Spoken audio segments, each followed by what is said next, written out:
Bharti one more thing, आपके engagement की जो खबर्स आ रही हैं उसके बारे में क्या कहेंगे? एंगेजमेंट होती तो आप सब ज़रूर आते हैं, और सुमित जी को भी पता है, ऐसा कुछ नहीं है। कॉलम भरना था, किसी ने थोड़ी जगह थी तो अरे क्या है, भारती आजकल किसके साथ है। मैं बहुत सारे लाइव शोज़ करती हूँ, टीवी का करती हूँ, तो मेरा राइटर मेरे साथ होता तो उनको लगता है कि उसके साथ चक्कर है। मैं ये कहूँगी कि मैं ड्राइवर के साथ भी बहुत घूमती हूँ, क्योंकि मेरे ड्राइवर ही मेरी गाड़ी चलाते हैं, तो मुझे डर लगता है कहीं मेरे ड्राइवर के साथ इंगेजमेंट की खबर ना आ जाए।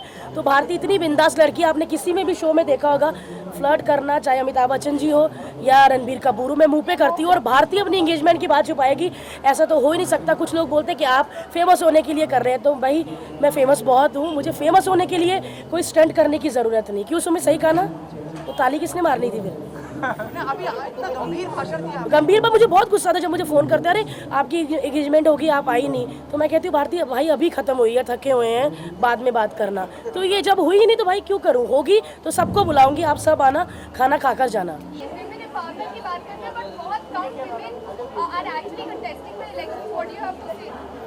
यार ये बड़े मुश्किल सवाल है, मुझे पहली बार तो इलेक्शनों के मत पूछो, फिल्मों का पूछो या आगे आप क्या करने वाली हैं या बहुत खूबसूरत लग रही, ये वाले सवाल। लेकिन इलेक्शन मैंने एक बात बोलनी है कि मैंने आज तक कभी वोट नहीं किया, और इस बार मैं वोट करने वाली हूँ कि मैं चाहती हूँ कि अच्छी सरकार बने, अच्छे मीडिया वाले आए। और बीच क्या हुआ, आप उदास क्यों हैं? अच्छा, मेरे चक्कर में काजोल निकल गई इसीलिए ना? नहीं, मुझे पता है सब लोग मुझे गालियाँ दे रहे होंगे, जल्दी बोल।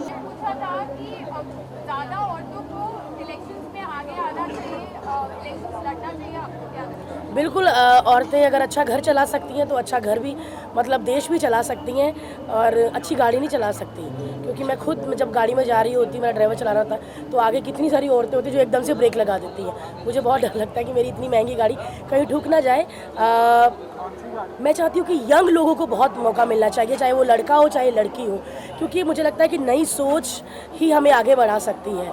और जितने भी इलेक्शन में लोग खड़े होते हैं सारे बुजुर्ग हैं, सीनियर सिटीजन, तो दादाजी वाली फीलिंग आती है, इसलिए लगा कहानी सुनाएंगे कि एक बार स्वर्ग होता था, तो कहीं वैसे सपने ना दिखाएं।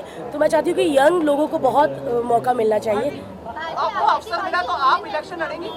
कैसे लड़ेंगी? नहीं, मैं लड़ाई लड़ सकती हूँ, इलेक्शन नहीं लड़ सकती, क्योंकि मैं झूठ नहीं बोल सकती, वादे झूठे नहीं कर सकती। और वैसे मेरे को बहुत शौक है कि मैं वाइट कलर की साड़ी पहनूँ, उसे जूड़ा करूँ, और मैं बड़े बड़े मतलब लाइक के जैसे कैटरीना कैफ थी ना राजनीति में, थोड़ा वैसे बनूँ। लेकिन वैसा फिगर नहीं तो नहीं बन सकते, इसलिए सोचना ही नहीं। जो काम नहीं आता वो नहीं करना चाहिए। अभी मुझे ट्रक चलाना नहीं आता तो मैं ट्रक नहीं पकड़ सकती। राजनीतिक पार्टी को सपोर्ट करेंगे? हाँ, एक जना बोलो। किसी राजनीतिक पार्टी को एक मिनट। हाँ जी,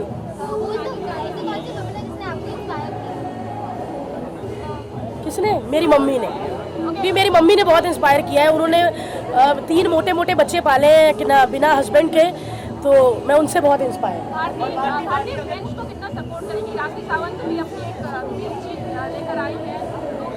मुझे लगता है कि मौका सबको देना चाहिए, कि उनको लगता है अगर मैं देश सुधार सकती हूँ, क्योंकि चढ़ाना उतारना हमारे हाथ में है। हम ऐसा तो नहीं कि एक बार उनको वोट दे देंगे तो वो सारी उम्र के लिए बन जाएंगी, नहीं करेंगी काम तो अगली बार उतार देंगे। तो मतलब ऐसा कि चढ़ाना और उतारना हमारे हाथ में है।